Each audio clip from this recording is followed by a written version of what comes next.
اس سلسلے میں ایک دعا بہت ہی پیاری ہے۔ نبی علیہ السلام نے فرمایا، جو یہ صبح کے ٹائم شاید 3 مرتبہ ہے اور 3 مرتبہ شام کو: رضیت باللہ ربا وبالاسلام دینا وبمحمد النبیہ۔ ہم راضی ہو گئے اللہ کے رب ہونے کے اوپر اور اسلام کے دین ہونے کے اوپر اور محمد صلی اللہ علیہ وسلم کے رسول ہونے کے اوپر ہم راضی ہیں، بالکل دل کی خوشی سے، یعنی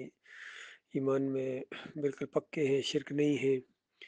اللہ بس کافی ہے، اللہ رب ہے ہمارا، بس ہمیں کسی اور کو نہ پکارنے کی ضرورت ہے، نہ نظر و نیاز کی ضرورت ہے، نہ واسطے وسیلے کی ضرورت ہے، نہ توکل اور بھروسے کی ضرورت ہے، صرف ہمارا مالک ہے، ہمارا رب ہے، ہم خوش ہیں اس بات سے۔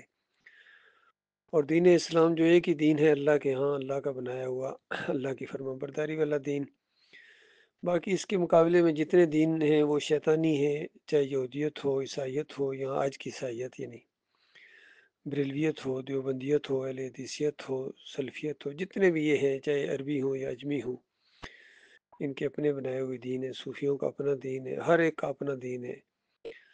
اور اس پر جو لوگ راضی ہیں وہ پھر اس کا مطلب ہے اسلام کے دین ہونے کے اوپر راضی نہیں ہے۔ چونکہ ہم اسلام کے دین ہونے کے اوپر راضی ہیں، لہٰذا ہم ان سارے مسلکوں سے، فرقوں سے، جماعتوں سے بالکل بیزار ہیں، چاہے کیسے ہی خوبصورت انہوں نے نام اپنی لحاظ سے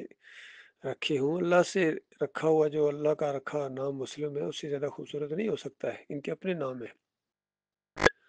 پھر محمد صلی اللہ علیہ وسلم کے رسول ہونے کے اوپر، نبی ہونے کے اوپر ہم بالکل راضی ہیں، ہمارا دل مطمئن ہے، وہ اللہ کے آخری رسول ہیں، اور انہوں نے جو طریقہ اختیار کیا ہے اللہ کی بندگی کا اور اسی کو پھیلایا ہے، بس وہی ہمیں اچھا لگتا ہے۔ ان کی بات کے مقابلے میں پوری انسانیت اکٹھی ہو جائے، پوری دنیا کے مولوی اکٹھے ہو جائیں، پیر اکٹھے ہو جائیں، علامہ اکٹھے ہو جائیں، کوئی سیاسی عسکری جو بھی ہیں، کسی پلیٹ فارم سے کوئی ہے، راجہ ہے، مہاراجہ ہے، سرداروں کا سردار بنا ہوا ہے، خان ہے، جو بھی ہے، ہم ان کی بات اللہ کے رسول صلی اللہ علیہ وسلم کے مقابلے میں ماننے کے لیے بالکل تیار نہیں ہے۔ بلکہ ہمارا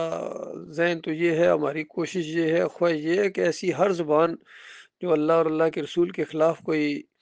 عقیدہ گڑھتی ہے، کوئی بات کہتی ہے یا اپنی بات منواتی ہے، ہم اس کی زبان کو گدی سے کھینچ دیں، یہ ہماری کوشش ہے، خواہش ہے۔ اور جب موقع ملے گا انشاءاللہ یہ معاملہ ہوگا۔ تو یہ 3 باتیں جو بندہ کہتا ہے، نبی علیہ السلام نے فرمایا قیامت کے دن اللہ تعالیٰ اس کو گویا راضی کر دے گا، خوش کر دے گا مالک اس کو۔